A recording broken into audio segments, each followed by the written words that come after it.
Jadi kalau orang barat, motivator barat menyampaikan rumus kekayaan itu simpel aja, cuma 3 hal. Ya, 3 S. Simpel banget. Apa itu? Saving. Apa itu saving? Hemat. Bukan nabung. Wah, ini keliru ini. Ya. Ya benar, arti lainnya memang nabung. Tapi di sini artinya berhemat. Ini saya kaget luar biasa ya. Kaget luar biasa. Jadi ternyata Islam tidak pernah menganjurkan kita untuk menabung. Tunjukin dalilnya sama saya kalau ada. Yang ada cuma cadangan tunai. Itu ada, dianjurkan dalam Islam. 4 bulan dianjurkan. Tapi anjuran ada uang, tabung, tidak ada dalam Islam. Tunjukin sama saya kalau ada. Islam rasional banget. Kalau pengen kaya apa? Dagang. Kalau pengen kaya apa? Investasi. Tidak ada perintah untuk nabung. Guru kita bilang, kalau pengen kaya nabung. Kita lihat guru kita, ternyata nggak kaya juga dia. Ya, berarti ada yang salah ini. Ada yang salah dengan ini nih. Ya, dia bilang gini, dikit-dikit lama-lama jadi bosan. Nggak kaya-kaya, bosan kita nabung itu. Nabung, coba mohon maaf ya, bunga di bank berapa? 4%, 6%. Inflasi di Indonesia berapa? 10%. Gimana mau kaya coba? Islam rasional banget, dagang kalau nggak investasi. Ya, dagang kalau nggak investasi. Investasi artinya apa? Ada uang yang diputar, ngasih manfaat. Realnya gini, Islam ini konkret banget, real banget. Ya, jadi kalau agama yang ngajar kekayaan, itu Islam yang sangat real, sangat konkret. Contoh, Anda punya uang 200 juta. Anda tabung. Ya, Anda tabung, kena pertama inflasi, 1. Kedua, kena zakat 2,5%. 200 juta dipotong 2,5 jutanya. Berapa? Sekitar 5 juta.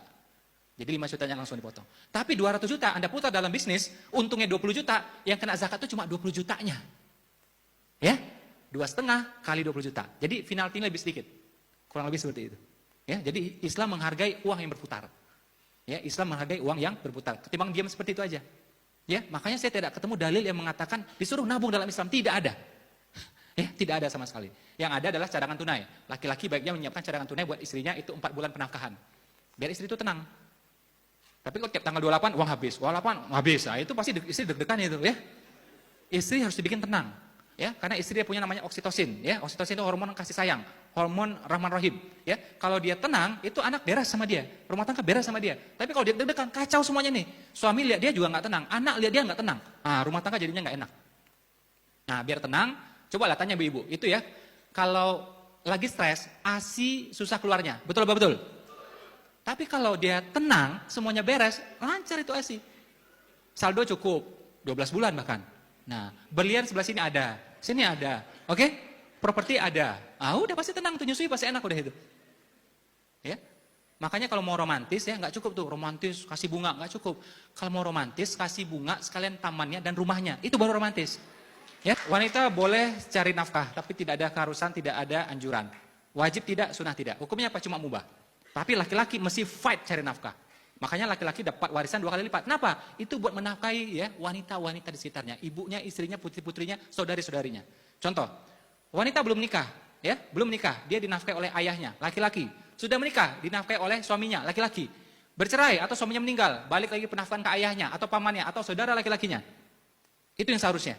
Ini laki-laki, makanya mesti kuat uangnya. Oke? Punya anak laki-laki misalnya, setelah akhir balik bebas sudah, tidak harus dinafkahi lagi. Tapi kalau anak perempuan, sampai dia nikah kita nafkahi terus. Dia nikah usia 32 tahun, artinya kita nafkahi dia terus sampai usia 32. Ya, ternyata usia 50 tahun, suaminya meninggal, balik lagi ke ayahnya. Makanya suami dapat warisan 2 kali lipat, ya, laki-laki dapat warisan 2 kali lipat. Tujuannya apa? Menafkahi wanita di sekitarnya. Perempuan dapat warisan, dapat warisan, jalan-jalan ke Eropa, boleh. Laki-laki nggak bisa kayak gitu. Ini uang harus dipegang ini untuk menafkahi wanita di sekitarnya itu.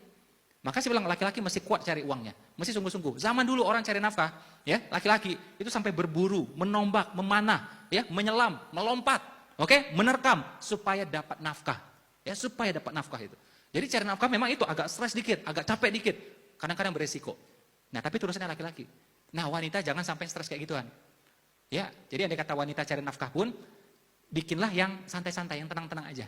Jangan sampai stres. Kalau stres kasih ke laki-laki, kasih ke suaminya. Makanya kalau laki-laki dibanding wanita, wanita tidak harus bisa cari uang. Yang penting apa? Bisa minta uang. Itu aja. Berhemat, ini perintah buat dua-duanya, laki-laki dan perempuan. Tapi lebih utama buat perempuan. Karena perempuan itu sifatnya yang menjaga. Hartanya suami, hartanya keluarga, ya, anak, itu wanita yang menjaga. Jadi berhemat lebih banyak ke perempuan. Walaupun ini tidak gampang bagi perempuan, diarahin aja.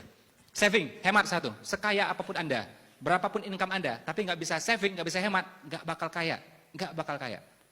Ya, karena bocor terus dia. Bocor terus. Yang kedua selling. Makanya orang kalau tidak suka selling, pasti hidupnya gitu-gitu aja. Kalau pengen perubahan, suka dengan selling, suka dengan dunia penjualan. Nah, saving itu ngerem. Selling itu ngegas. Dua-duanya mesti ada. Yang cilaka rumah tangga, selling enggak ada, saving enggak ada. Kolaps itu pasti. Pasti ngutang aja hobinya itu udah. Ya. Dia enggak suka jualan, enggak suka nabung. Ya sudah, mau ngapain coba? Harusnya apa? Suka jualan, dapat untung, dapat profit, dapat komisi. Ini yang di saving. Nah, terjadilah selisihnya. Selisihnya diapain? Dijadikan shelter. Apa itu shelter? Tempat kita bernaung. Apartemen, rumah, ruko, apa saja. Ya, tempat kita bernaung. 3S rumus kaya cuma ini. Cuma ini, cuma ini, cuma ini. Ya. Kalau orang barat mengatakan ini, tapi kalau kita tambah lagi ya, bersedekah, berbakti sama orang tua, oke, duha ya, dan macam-macam. Nah, itu rezeki juga. Tapi kalau orang barat, motivator barat cuma nyampaikan 3 hal ini saja kalau Anda pengen kaya. 3 ini saja, enggak banyak-banyak. Saving, selling, shelter, cukup, kaya sudah. Nah, kalau orang nggak bisa jualan, nggak mau jualan, apa yang mau di saving coba? Uang-uangnya nggak ada, apa yang mau dihemat? Makanya ini mesti jalan sinkron semuanya. Sip? Mudah-mudahan nanti saya ketemu lagi ya, tidak ada lagi potongan muka-muka cicilan, udah nggak ada lagi. Ya. Rumah itu ya, yang dianjurkan sama Nabi, itu ada, jadi gini, kalau Nabi rumahnya kecil, karena dia tinggal sama Aisyah. Tapi rumah yang dianjurkan buat kita, ada kamar buat pasangan suami istri, ada kamar buat anak laki-laki, ada kamar buat anak perempuan, ada kamar buat pembantu. Tidak boleh Anda tidur sama pembantu. Nanti terjadi hal-hal yang diinginkan, repot. Oke? Nah, 4 kamar wajib. Disunahkan 1 kamar apa? Buat tamu. Ya, 5 kamar. Jadi kalau rumahnya masih tipe 21 itu kurang islami itu, ya. Ganti aja sudah ya. Pindah aja sudah, amin. Ya. Jadi itu soal rumah. Soal perumahan, kata Umar, ya, jalan paling kecil kalau dikonversi sama sekarang itu 3,5 meter. Jadi Umar sudah berpikir buat 1000 tahun ke depan. Kalau zaman dulu ontak 1 meter juga muat. Tapi ini buat peradaban.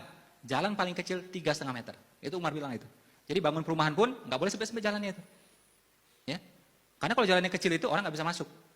Jadi teman-teman yang rumahnya masih di gang itu, ya, itu kurang islami juga tuh. Ganti aja udah, ya. Amin.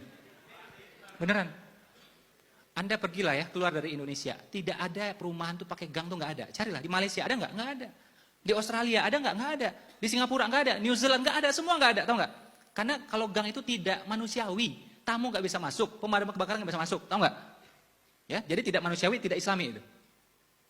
Jadi nggak usah tersinggung, ganti aja, ganti. Ya, 2019 ganti properti. Ya, nah. Kendaraan. Nabi itu bajunya sederhana, alas tidur sederhana, makanan dia kasih orang dianya puasa, itu Nabi. Tapi namanya kendaraan penting, buat perjalanan, buat perjuangan. Nggak mau kendaraan biasa-biasa aja. Ontanya Al-Qaswa, onta terbaik. Ya, jadi kalau zaman sekarang tuh minimal si CR-V, Pajero, Fortuner itu minimal. Nggak ada tuh yang nama-nama hewan itu nggak ada. Kan ada tuh yang nama-nama hewan. Ya. Kancil, kuda, kijang itu, nggak ada yang kayak gitu. Ya. Jadi kalau mau nama hewan pun cari hewan yang keren. Jaguar, itu boleh ya. Kalau yang tadi itu hewan herbivora semua, itu dimakan sama jaguar itu, ya. Ganti aja, ya. Kalau teman-teman penasaran, benar nggak Nabi itu kaya atau tidak?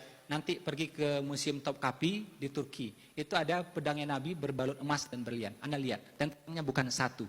Pedangnya bukan satu. Siapa bilang Nabi mau miskin? Lihat pakai mata Anda itu. Pedangnya Nabi berbalut emas dan berlian. Adalah benar Nabi makanannya sederhana, alas tidurnya sederhana, oke? Bajunya sederhana. Tapi ini pedang perlu buat perjuangan. Dia cari yang terbaik, membangkitkan semangat tim, betul? Coba pedangnya karatan, KW lagi, lah, bubar itu, bubar orang langsung udah. Ya. Nah, untuk sesuatu yang penting, beliau cari yang terbaik. Baju perangnya yang terbaik, nggak mau sembarangan. Made in China, KW gitu, nggak bisa. Ntar tembus, ntar malah masalah ini. Beliau pakai yang terbaik. Ya, sampai seperti itu. Jadi ada porsinya. Kadang-kadang memang itu perlu, ya udah beli aja. Walaupun sedikit mahal, nggak apa-apa. Misalnya handphone, buat foto-foto penting. Ya, bukan kita eksis, narsis, bukan. Untuk promosi soalnya. Cari handphone yang bagus, udah beli aja. Kalau handphone murah-murah itu, kadang-kadang orang ganteng, di foto pun nggak jadi ganteng jadinya itu. Burem butek kayak gitu jadinya, ya. Foto kan harusnya bokeh sebagian, ini nggak bokeh semuanya gitu kan, burem semua, gitu.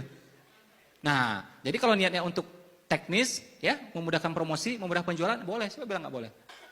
Jadi harta tidak mengubah seseorang, hanya memperbesar sifat dasar seseorang, ya. Jadi insya Allah kaya boleh, ini rumusnya. Saving, selling, shelter.